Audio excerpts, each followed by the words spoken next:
oma DJ-ga tasub nagu koos seda kava üles ehitada, kaasata, teha see DJ olemine ka seal nagu interaktiivseks, et tal oleks ka seal midagi teha. Mõelge mingeid kohti välja, kui tuled jäppedi jäpp, teed oma räpi ära ja lähed minema, tore ja, aga tehke DJ-ga mingit asja, olgu kas ta oskab scratchida või mingeid efekte või mingisuguseid üldse mingeid muid asju, mis nagu võivad sobida konteksti.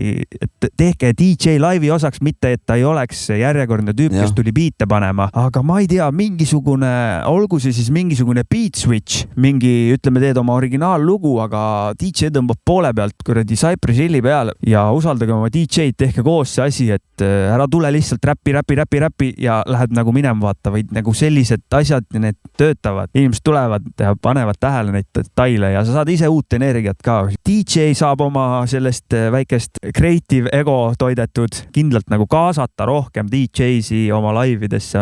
See teeb laivi palju ägedamaks.